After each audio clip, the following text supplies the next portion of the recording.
Welcome back, fellow jazz bums. Today we are interviewing Lage Lund. We are so fortunate and happy that he's here to chat with us. Before we get into it, remember to like and subscribe. It really helps the channel. We also have the Jazz Bums Discord.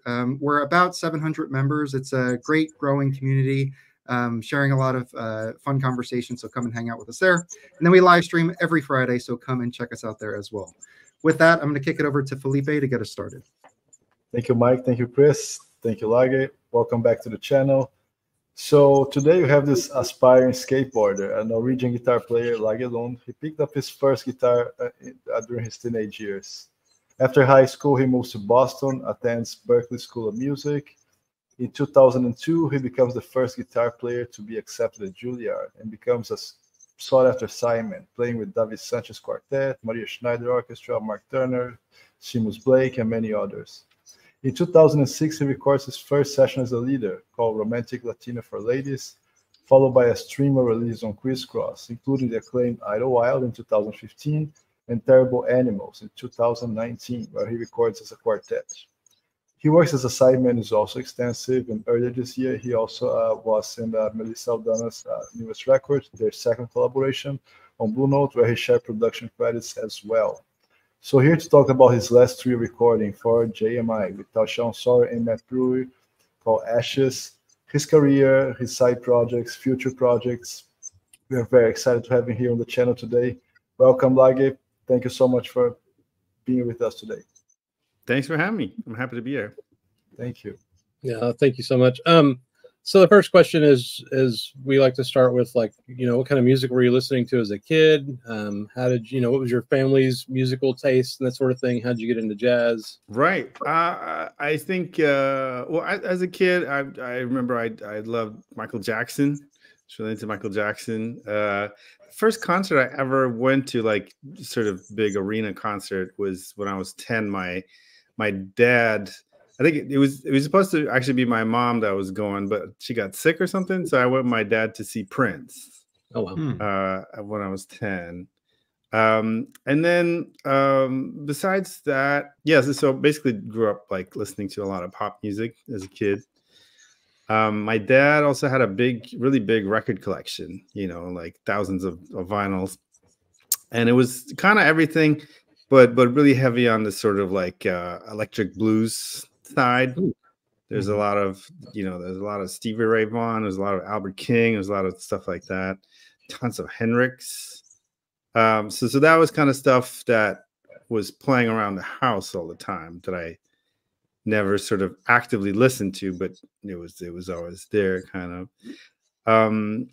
And then like as Felipe mentioned, I don't think I'm really an aspiring skateboarder anymore. I think I'm officially a failed skateboarder, but at the time I was an aspiring skateboarder. So a lot of the music that I was listening to was the music that I would hear on like all these skate videos and stuff, which is a lot of like sort of Southern California punk rock stuff, Yeah. And when I got to be, I guess like 11, 12, something like that, some of my friends at school would start playing bands, started bands and stuff like that. And I had some lessons when I was a kid on guitar. That was kind of like, like a classical guitar. Like I had that for a while, but it didn't make any sense to me because it didn't sound anything like Prince or Michael Jackson. But I knew a few chords and stuff like that. So when my friends were starting bands and stuff like that, I was like, yeah, why not? I need kind of it was something to do. And luckily, like the music that I was into, it took me like 3 minutes to learn those songs, So it's like, oh man, music is easy, but then, after, like once I kind of started playing more, I also started enjoying it more and started practicing more, partially because I was, from going from like sort of a punk rock, skate rock thing, whatever you want to call it, it kind of went over into a more sort of, kind of metal.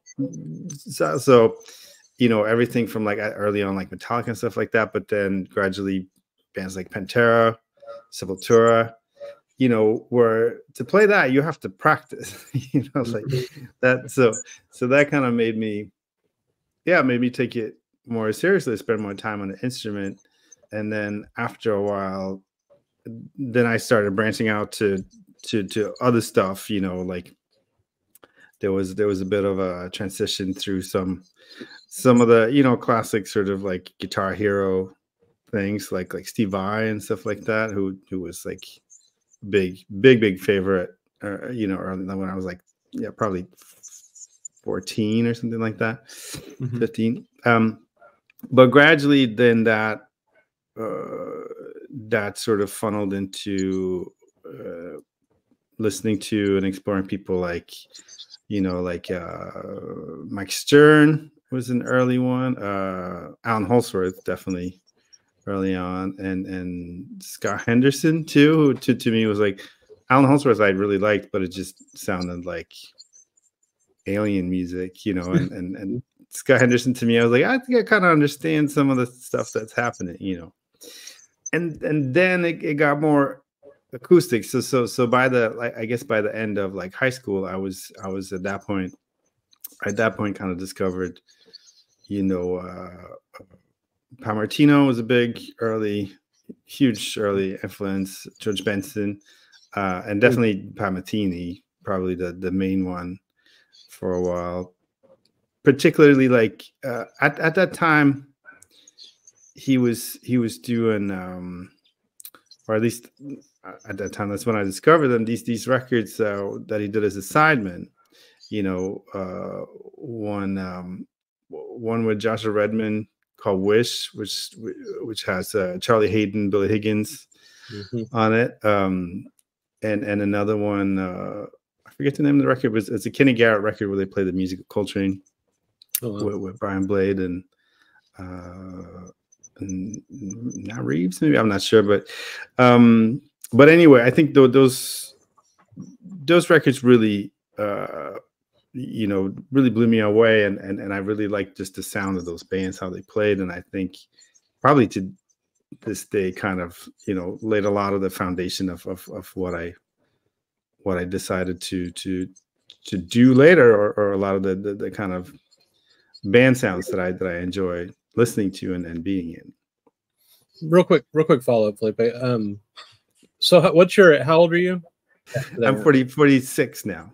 Okay, cool. Yeah, so you're kind of, I'm 48, so that progression makes a lot of sense to me. So like you really went towards the technical folks, right? I mean, like Dimebag and Steve Vai and into Pat Martino, like just really technically proficient virtuoso type playing, sounds like. Yeah. I think it was, you know, because I was spending a lot of, I was practicing a lot, and I enjoyed practicing a lot. And I mean, I liked the music, of course. That was kind of initially what drove me to it. But I also like, you know, I like trying to figure out how like they made those sounds, and how like you could do it, you know. So I think it kind of forced me to, or not forced me to, but it made me want to like really focus on technical, or a lot of technical things in the beginning, just because it's the only way I would have any chance of even trying to attempt, you know, transcribing some of those things that they're playing.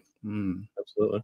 You mentioned some folks that are kind of part of the like later cohort of jazz musicians, like for lack of a better way to categorize them.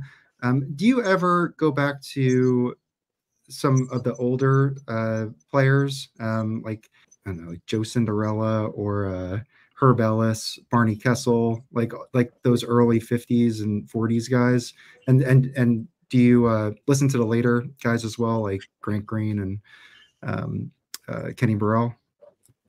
Yeah, I mean, I've checked out everybody pretty much, you know. Like I think it in the beginning, like it started with sort of like I don't think I went too far back in the beginning. It was like I said, it was a lot of Pat Metheny, it was Scofield, it was Frizzell, and then I would go as back far as like Pat Martino, and you know, maybe George Benson, a little bit of West and stuff like that.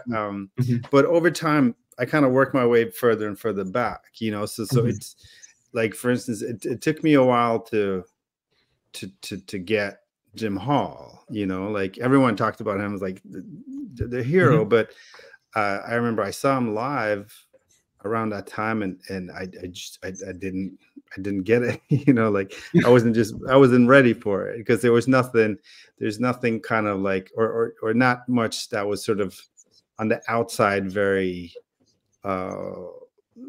you know, very flashy or you know, like explosive. It was, you know, this quiet fire and a lot of subtle things that just kind of went right above my head. So some of those players like Jim, it took me a while to be like, to really understand and appreciate what he was doing. And of course, once I did, then, you know, he's one of my all-time favorite players. Similar thing was you know, like with Django Reinhardt, you know, which to me, whenever I heard him, I was like, I couldn't hear past just the sound of the recordings. You know, it just sounded like this is a Woody Allen movie or like a French, you know, coffee shop. You know, it's just cute, you know. But like, I don't really understand why he's got to play with so much vibrato, all those kind of things. And then, but at a certain point, I guess at this point I was at Berkeley, but I remember hearing, I probably heard it before, but I heard his solo on All the Things You Are, and it was just all of a sudden like, it just hit me like the enormity of what was happening. You know, like I could actually hear the music and not just you know, the packaging sort of. And so a lot of it kind of took me a little while. Charlie Christian was another one, but again, like once I kind of, a lot of it I think is hearing the right thing at the right time, you know. So with Django is that solo. With Charlie Christian is that you know, that Live at Minton's where they play Stomping at the Savoy. It's got a different name, but you know, so over time, like, you know, I've pretty much listened to I've listened to and probably taking stuff from everyone. How important is Jim Hall to you when you, in terms of influence? Has he been a big influence on you?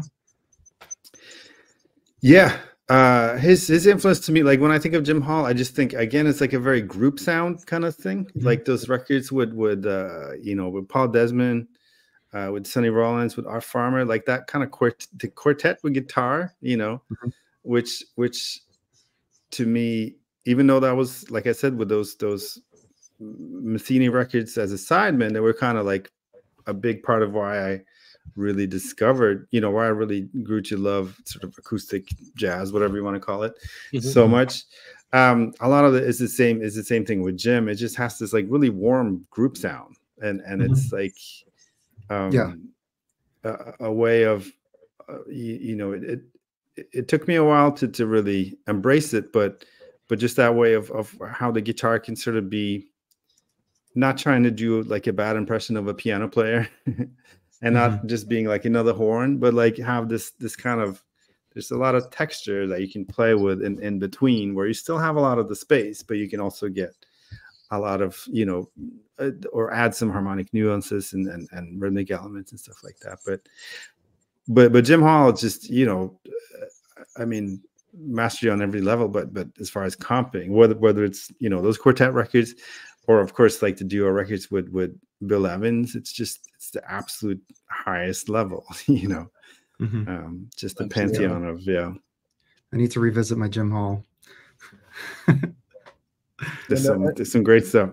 Yeah, and speaking of influences, like I was going through your first record. You recorded pretty much Jobim, Concerto de Aranjuez, Blue Bossa. So how is it, guys like Jobim and João Gilberto, for you in terms of melody, in terms of approach to guitar playing and the phrasing? How do you like these guys? So at the time when I recorded that record, I really did not have much of a relationship with any of those composers too much. The story of that record is it's pretty funny. It was basically it was a Japanese label, and you know, and like I guess 90s through like the early aughts, like there was quite a few Japanese labels that would have American artists that would do a different, do sessions for that label that were really only for the Japanese market. Mm-hmm. And in general, they tended to be very, very heavy on standards, like kind of like, standard repertoire and like, I guess you could call it conservative, like I think there was a lot of good records like that, but it's kind of like, that's the deal, like it's not where you're going to maybe play, too much of your own material or it'd be too open or, but I was, I was really happy to just have a chance to record. And also I've always, I love playing standards and it's, so what I thought was just like, yeah, we're just going to go play some tunes, and I have, Matt Brewer's on it, Rodney Green, like a lot of people that I was playing with all the time, some of my closest friends. So yeah, we'll just play tunes. It'll be great, and then I think about a week before the session, I got an email from the label or the producer saying like, yeah, here are the tunes that you're doing. Oh, and it was all this bossa stuff, and I was like, man, I don't know if this, well, I don't have an acoustic guitar to start. It's like, so you sure about this? And like, yeah, that's, and being my first time around, I was just like, well, I mean, it's their label, they're paying for this, I maybe that's how it works. And I also felt like I can't really back out of this now because I already hired these people to do the session, like they're counting on that, like I can't be like, oh, sorry, that's not happening. So I was like, okay, all right, cool. Well, I'll try to come up with a plan. So part of it was like, okay, well, let me take some of these tunes and sort of rearrange them a little bit, like not just play them down, the way you would on like, some random background gig or something. Like let me put a little effort, see if I can come up with some arrangements. And I think I also did, a little bit of maybe some reharmonizing stuff, something which I would never do now. I would never, ever do that with a Jabib tune now. But at the time, not knowing any better, I think I attempted to do a couple of things like that. What was the year of the session?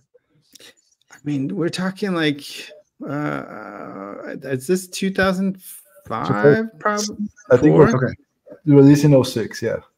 06? Oh, okay. Okay, yeah, because it was we may have done it in 2004 because it kind of was sitting in a can somewhere for a while. Okay. But anyway, so I just kind of tried to, to try to make it a little more personal, I guess, like, cause like my debut record is like, oh yeah, let me just play a bunch of tunes that I have no relationship with, it seemed a little weird. And then also there was a problem with the guitar, and I was like, well, a lot of this stuff really calls for like a nylon string guitar, which I didn't have just for financial reasons. So actually the day of that session, I went to Guitar Center in Brooklyn, close to where I lived. And they had this like, just saw what they had. They had this beautiful, I think it was a Taylor nylon string guitar. And I was like, yeah, I'll take that one, just put it on the credit card, and it was great. It was a great guitar. I did the session with it, and then the next day I just brought it back and I was like, oh, this thing, this sucks. Like, just give me a refund. So, I would have kept it if I could afford it, but that's kind of one of the things I remember about that session. I was like, oh, I wish I could have. So somebody has that guitar now and doesn't know it's on record. Probably, That's highly fantastic. likely, yeah. Mm. Yeah. So just wrapping up on that, and before going to Chris again.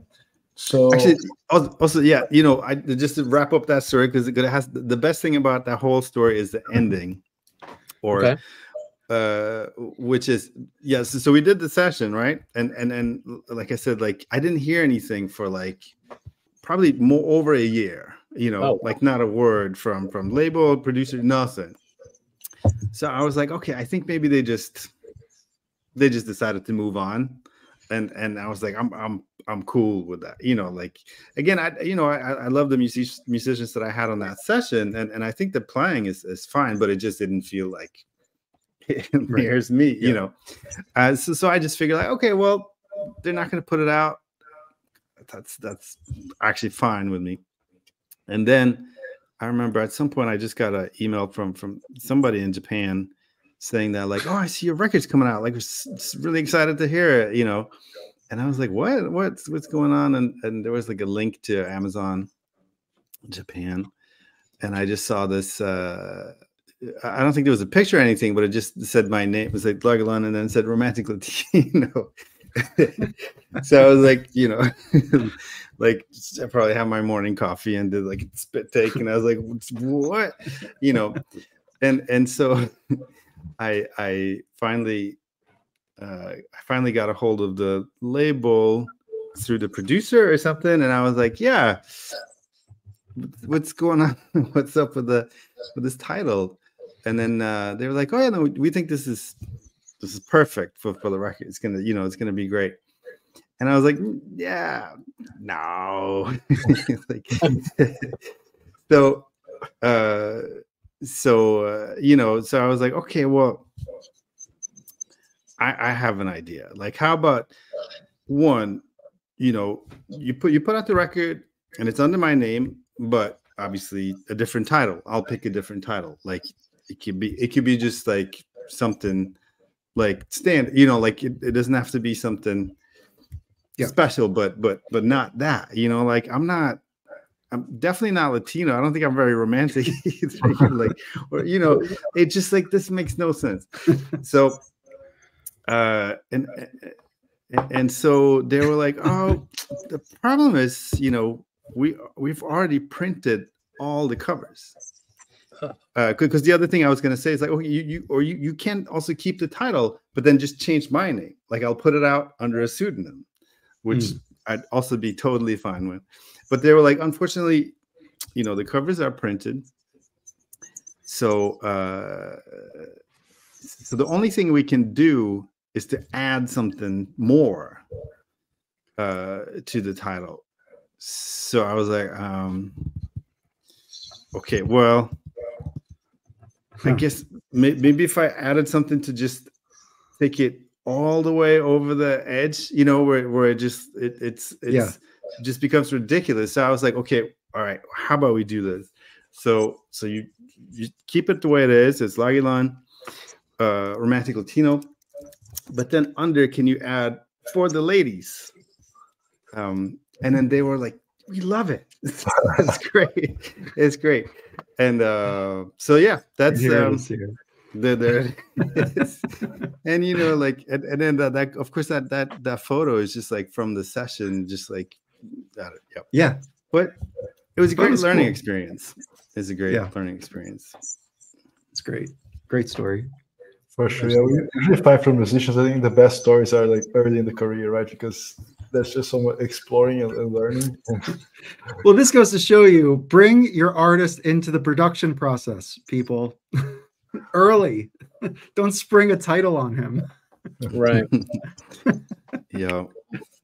So this puts us like mid aughts, so like 2005. Yeah.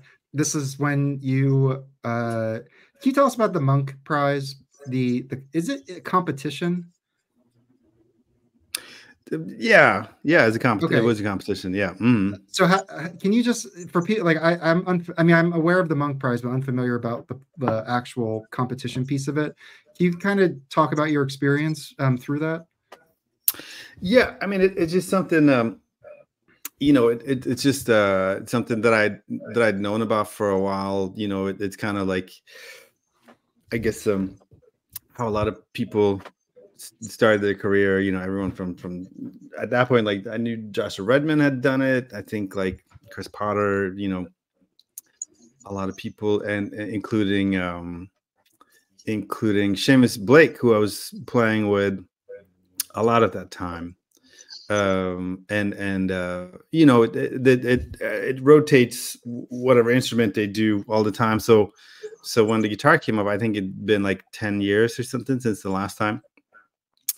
So yeah, so I just sent in like a demo thing, and then out of all those demos, they select like the semi finalists or whatever, and so from there on, the whole thing takes place, or I did at the time, takes place at the Kennedy Center in DC, and there was like one day where it was the semifinals, and then they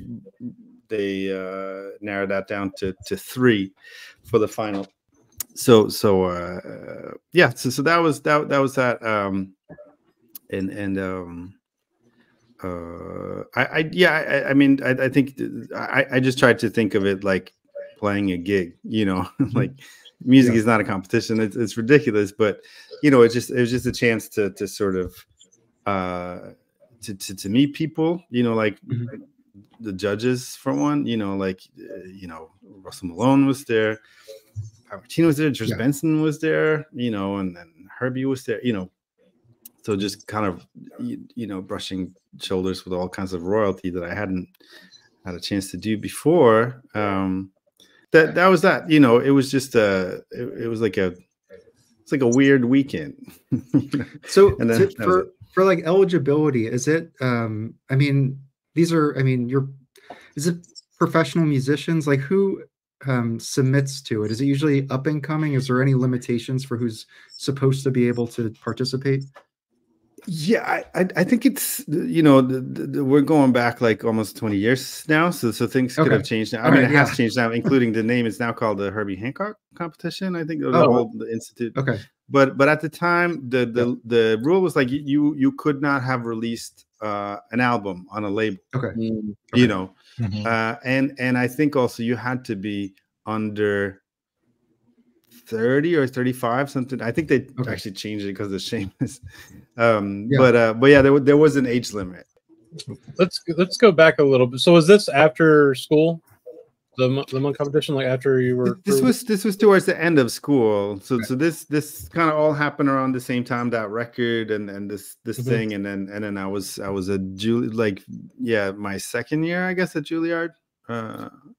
So can we talk, about like when you came to the States, you went to Berkeley and went to Juilliard. Can you kind of walk us through that progression?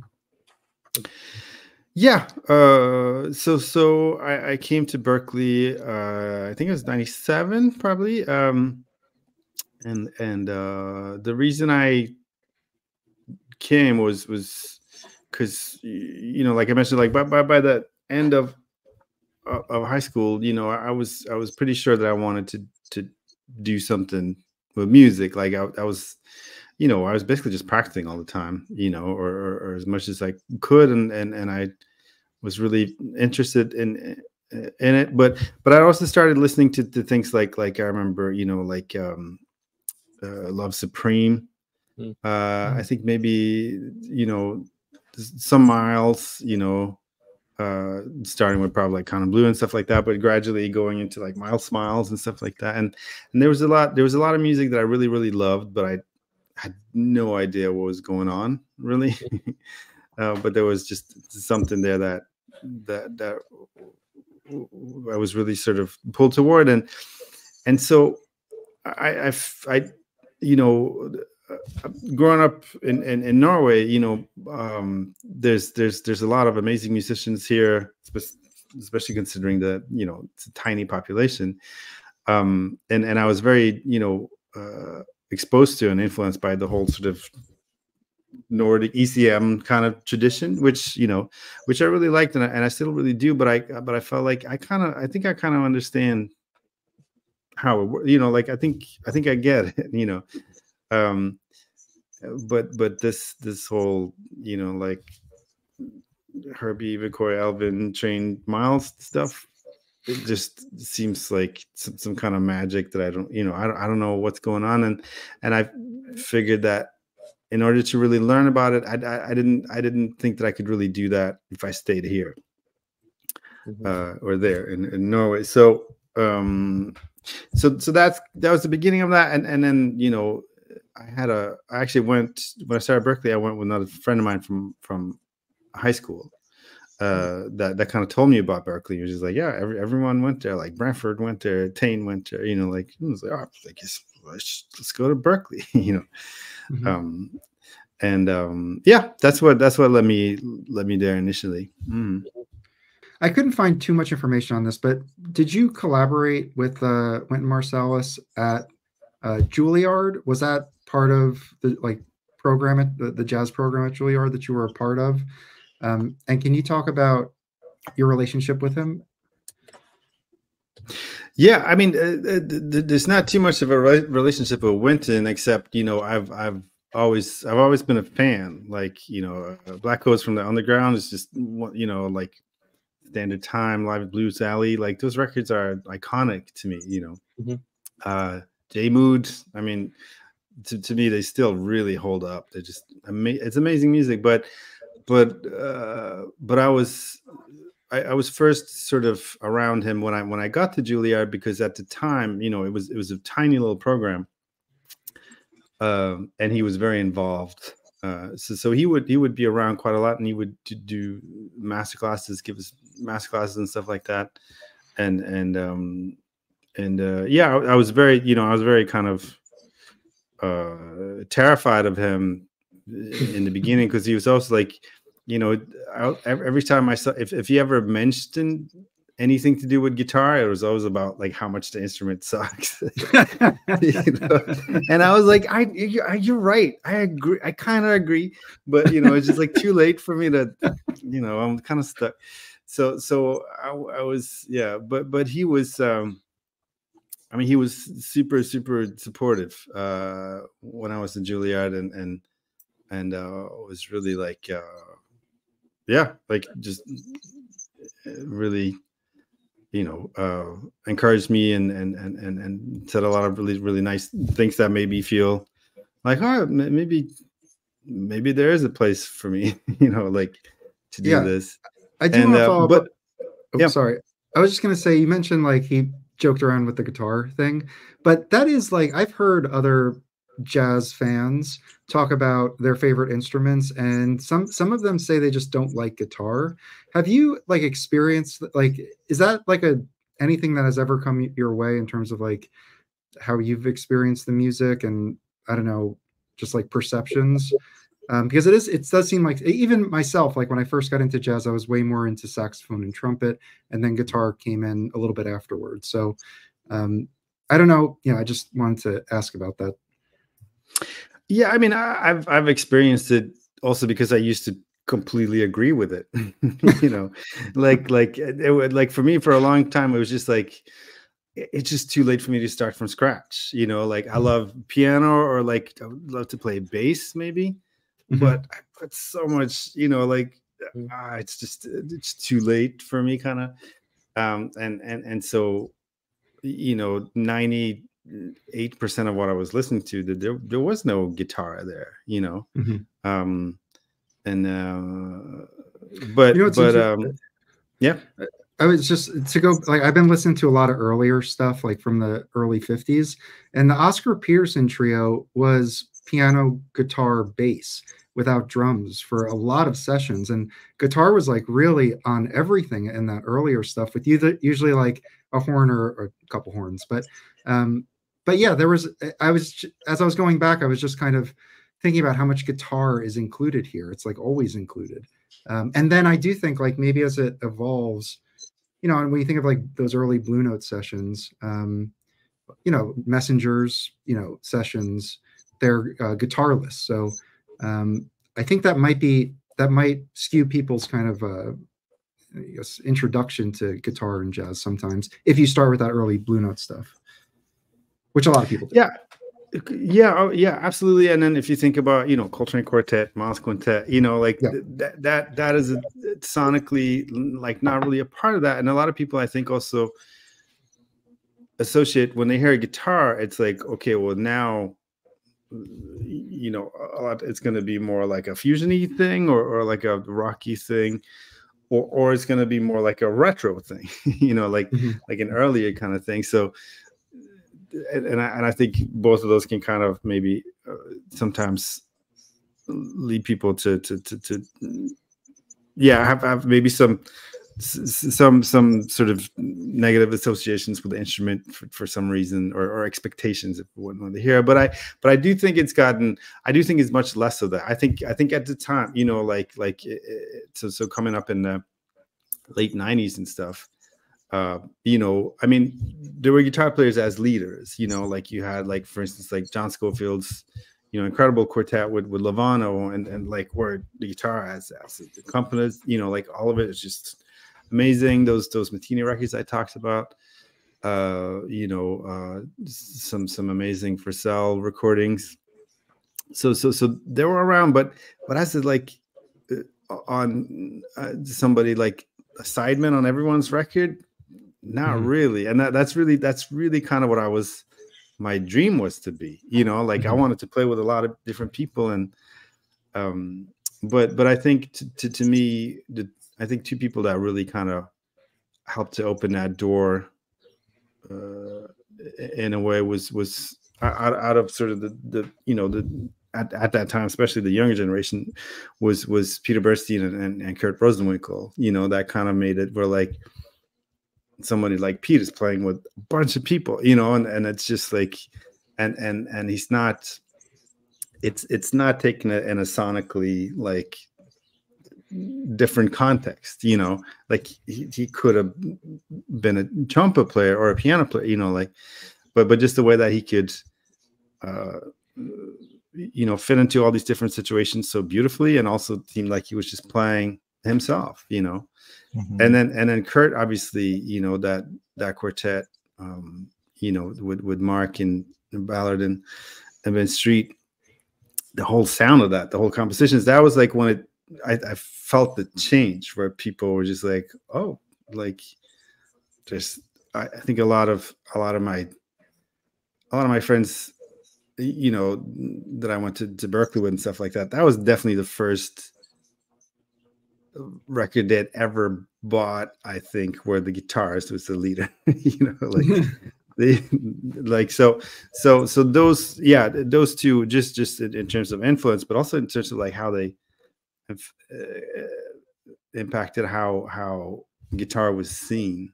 At least from my perspective, it seemed like it made it, you know, an impact at the time. Yeah, I think with a lot of folks that get into jazz later, and like the three of us, I mean, I love the guitar and I love guitar jazz, but I think it's, for me, I could see the block being the clean sound, right? You know, an amplified guitar that doesn't have distortion, basically, if you lived your whole life, you know, listening to rock and that sort of thing. But the guitar never went away. I mean, you had Grant Green, Kenny Burrell, they were always putting out records, but you're right, like, through that time period of the 50s and the 60s, if they weren't leading the record, they probably weren't on a record. Like, well, except for Grant was on everyone's record. Like, it was like, and I remember when I first heard Grant, I again, it's like kind of those Jim Hall kind of things. Like I didn't get it, you know. It's like, didn't they know about Wes? You know, like they hadn't heard of, you know, like, but because it was just like there's nothing like sort of overtly, you know, flamboyant or something like that with that, but like nowadays, like you know, I think like the older I get, the longer I play, I really realize, like, you know, the simple things that are the hardest to play, you know, to make that sound convincing, because if you don't, it sounds stupid, you know, and you have nothing to sort of fall back on. But Grant is just like, to me, one of like the, you know, really huge sort of beacon of that, I would say. Well, you know, like, I think like sometimes if I'm home and I just want the house to feel good, I'll just put on a Grant record, any of them. But it just has that, you know, it's just about, that groove and that sound, and it's just, you know, so so now I get why he was on everyone's record, you know, because like, who doesn't want to play with that? I mean, I can imagine as a drummer playing with Grant, it's just like, oh, this is how nice is this, you know? And there's not a lot of guitar players that could do that, you know. I need to revisit my Grant Green as well. Yeah. Do you think, real quick, do you think that with the situation of guitar overall and jazz, you know, throughout time, do you think the guitar players feel like they have to do more? Do you think that's like a trap that people have fallen into at times? You know, you can talk about Grant being simple and Jim Hall being simple and tasteful and all that. Do you think they try to overcompensate by playing too many notes or doing too much? I don't think it's a guitar specific issue. You know, I think it's just the music in general. Like once you get the sort of the emergence of jazz education and all that kind of stuff, there's all this kind of other stuff that adds a lot of fluff. You know, like I think that the best players are the ones that are the best editors. You know, like where before they play something, it's like that's just not necessary. You know, whereas a lot of younger players especially tend to, you know, have to play things 35 times and be like, what if I didn't play, you know, double time the whole thing, you know? So there's some sense, sometimes for me, I feel a lack of that with sort of modern jazz or whatever you want to call it, that it shouldn't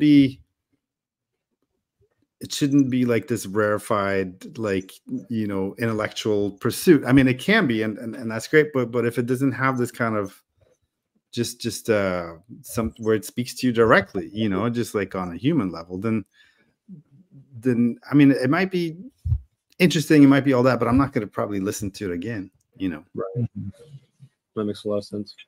Yes, I was thinking, just talking about that, like, so in the mid like 2000s, from your first record, you had a really good, like, nice stream of records on Crisscross, and I find Terrible Animals to be like an amazing one. I really like that record. Thank you. And it did many experiments, like quintet, quartets, trios, and your most recent on JMI was the trio with Matt Brewer that has been there forever with you, and Tyshawn Sorry, which also recorded more recently with you as well, a few records. My question is, first, is the trio setting one that you sort of prefer? And second, you know, what is your composition method? How do you change depending on which setting you're going to play? How does your mind work when you're like writing material? Yeah, I mean, I do love playing trio, but you know, it's less about the setting or the instrumentation to me than it is about who I'm playing with, you know. Mm-hmm. So like, I mean, if Matt and Tyshawn, you know, if they played like, you know, tuba and triangle, I mean, I wouldn't have called them for the record. Hey, we like tuba here. I still would have probably loved to, you know, they probably would have still been really fun to play with. Yeah, I don't know, but yeah. So I mean, you know, they all like I love playing trio because of all the sort of what you can do with the space, you know, in terms of it can be, you know, I feel like the choices that I make kind of become more dramatic, you know, what I'm playing just a single melody, or if I add a second, you know, voice or bigger chords or something like that, completely changes the sound of this whole band, which is different if there's a piano player playing there, which I also love. I also love playing quartet with piano, like the just Terrible Animals. Other two. Yeah. Terrible Animals and the other one that came out last year, Most Peculiar, is that setting. I also love playing quartet, you know, with the horn player, and so I, you know, any you know, any setting I'm happy playing if it's someone that I you know, feel a connection with musically, or that I like kind of, you know, challenges me in a certain way that maybe, you know, makes me play in a different way than a different setting does. So yeah. And then as far as your question, the compositional process is pretty much absent. You know, like I tend to be very methodical when it comes to my practicing on the instrument and how I work on things like that. But composition is a little more like you know, sort of a free-ranged feral sort of animal, which kind of by choice, you know, and the way that I kind of, the way that it happens usually is like I don't really ever say I'm going to sit down and write a tune, or I'm going to, you know, set aside some time and I'm going to write a record. I mean, I have in the past, but that's not what I do anymore. Basically, what I do is like whatever I'm doing. If it's in the middle of, you know, if I'm on a plane, or if I'm, you know, cooking dinner, or if I'm practicing, whatever, if an idea comes, then I try to just answer that, you know, open the door and answer that right away. And so whether that's just a lot of it is just like humming stuff into voice notes, you know, which I have probably 3,000 of, none of which would make any sense to anybody else. You know, it could just be a part of a bass line or a little groove or something like that. Or if I buy an instrument, piano or guitar, I might sit down and try to flesh out the kind of thing. But basically, what I try to do is just to generate a lot of, or generate material without being very critical as I'm writing, because that has a tendency to stop the process. So basically, I'm just like, this tune seems to want to go there. Let's just go there, and instead of being like, is that the best chord in the world though? Like, could it, you know, like to overthink stuff. So, just that, and ideally end up with something that looks like a tune. So that could either be like, I've written it out. There's like a page or two. It looks like a tune, or maybe just another little voice demo where I'm just playing guitar and you know, playing the tune or sing the melody. Or if I have time, you know, once in a while, maybe I'll like kind of try to produce a full out demo of it. But ideally I try to get to that from when it first appears to get to that as soon as possible. And then I'll usually just kind of leave it alone for a couple of days, and then when I come back to it, it's usually pretty obvious to me what works and what doesn't, you know. Like that chord does suck. You know, there's got to be, you know, or like there's a part here that's like that's the good part, like this needs to come out, that part is just in the way, that needs to go. So then it's like the sort of whole editing part. Right. And Ashes is quite interesting, because Ashes, there was mostly you know, you're playing someone else's songs, and starting by the title track is an Andrew Hill track. I found it quite an interesting choice to start with Andrew Hill. And there's like Blay and so many others in that record. I was just going to ask how the approach changes, because when you first start like tackling an Andrew Hill composition, can you just talk about how you approach those and how you select those? Is there like a challenge there that you're trying, you know, that you have to work through? And then also, like, what is Andrew Hill? Because you did 3 Andrew Hill songs on Ashes. So what does he mean to you in your artistry? I mean, Andrew Hill for me is huge. You know, like to me, I would put him right up there with Monk and Wayne, and you know, like I discovered him, I remember, in the Berkeley Library. It was Point of Departure, and I found that because I really love Joe Henderson, you know, and I just heard our record, and it just completely blew me away. You know, like I wasn't prepared at all. But also because I'd never heard of him, not a word. You know, like not even like, oh, he's on this other, you know, like nothing. And even like going around asking teachers about like what's up with, you know, how come nobody told me about Andrew Hill? And they're like, yeah, I've heard of, you know.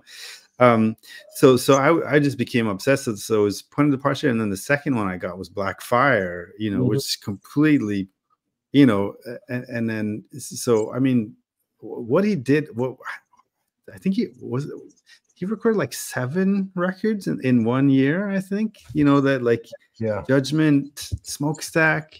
I mean, it's a lifetime of like the highest quality work, and they're all like completely unique sessions, like in a year.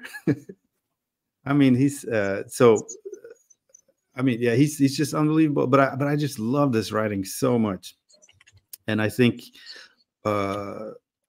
when I discovered people like Greg Osby and Jason Moran, and I could hear it, I was like, oh yeah, there's other people. I think, you know, and obviously I also knew that, or found out at some point that Greg played with Andrew Hill, you know, on a sort of on some of those early 90s Andrew Hill Blue Note records. And also there's that one with both Andrew Hill and Jim Hall that Greg Osby did, Invisible Hand. So yeah, just compositionally, especially, he was just, I've you know, loved this music since the first time I heard it. You know, interesting, Andrew Hill, like with Blue Note, it felt like they during that time period they set up the label to sell records so they could put out Andrew Hill records. You know, I mean, like they really loved him, obviously, and they recorded him a lot. Yeah. So one thing that kind of strikes me, I love Ashes.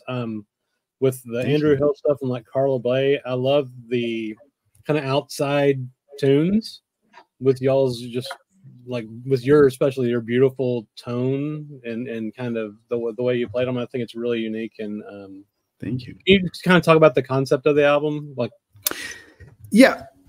So basically, this was, you know, I think most of the records that I've done over the years, you know, one thing that I've compared it to in the past is like they were all kind of like documentaries, and like, this is what happened.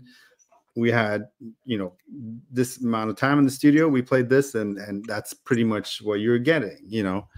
And then when I did Terrible Animals, is the first time where I was like, what if I take that session and then add some more stuff to it, you know, which is what the first time I really did that on record with that one, where it was recorded in exactly the same way. It's just, you know, us setting up, playing acoustic quartet, and there's really no overdubs or no splices or anything like that.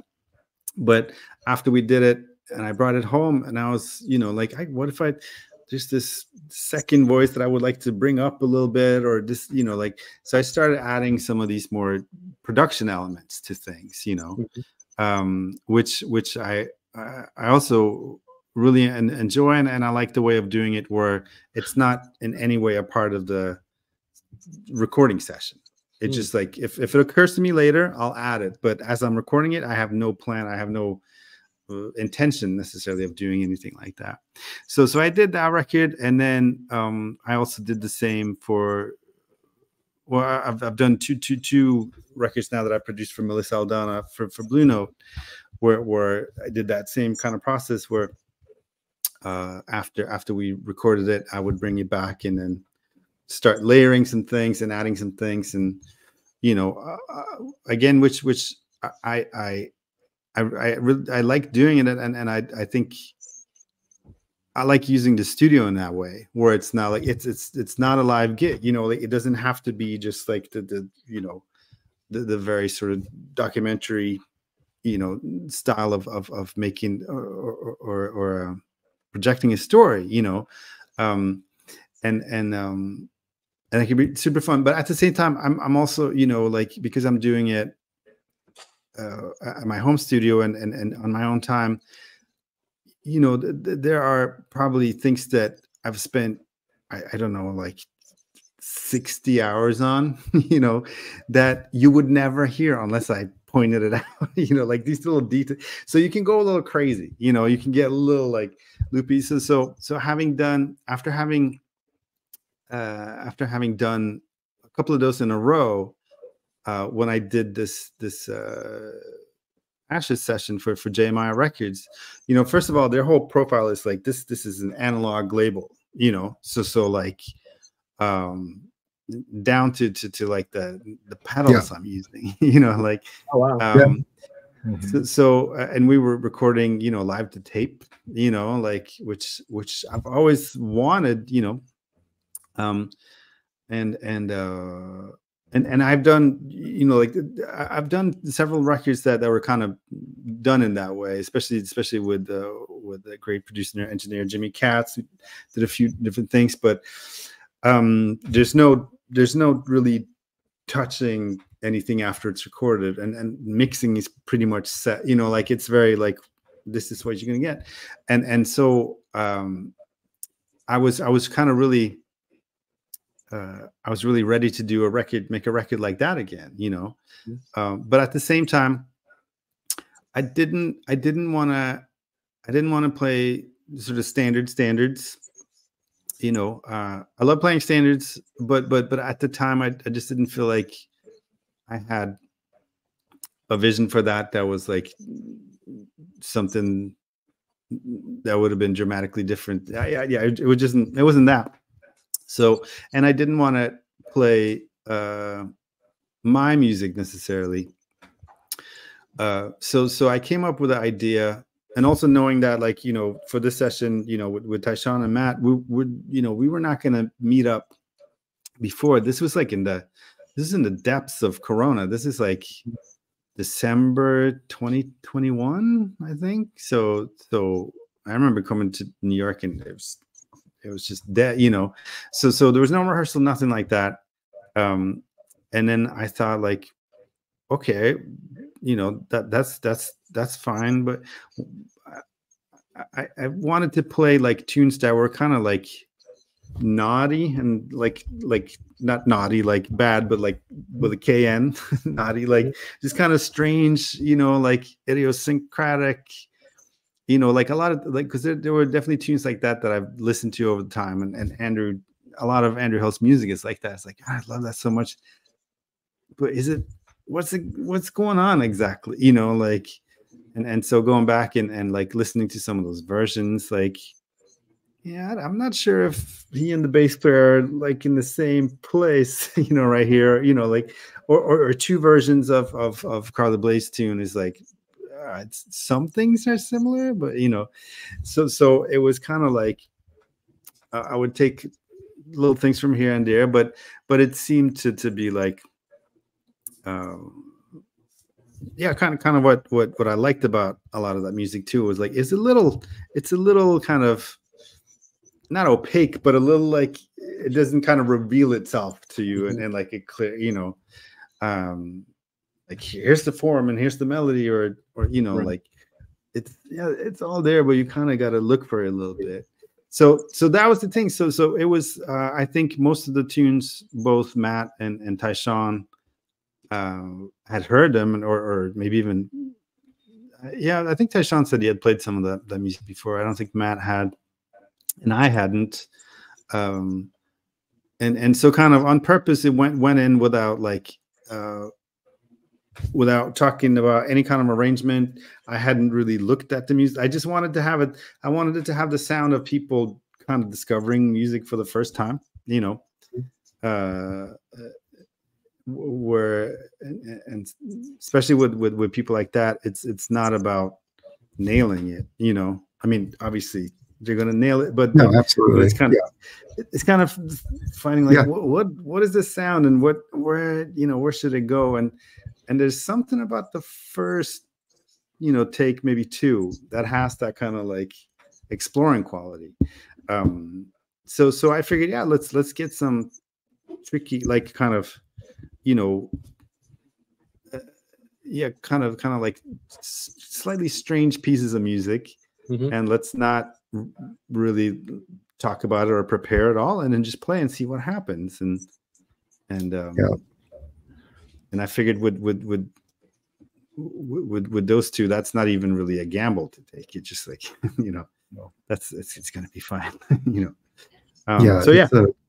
It's a great record. We love JMI's approach to recording as well, and what they provide in terms of an environment for artists. We you know, your album is a highlight of the catalog for sure. Absolutely. So we're huge fans of JMI. So I did want to ask, or we wanted to ask, future projects. Are you working on anything, or is anything in the works right now? Yeah, there's one thing that's in the can already, which is once again, it's also with Brewer and Tyshawn on it. Oh, and also Mark Turner. This time it's sort of like a kind of a co-led project that we recorded live in Brooklyn last year. That's coming out on Giant Step Arts, which is Jimmy Katz's label. So yeah, we recorded live 2 days at this club in Brooklyn called Ornithology. We all brought in music.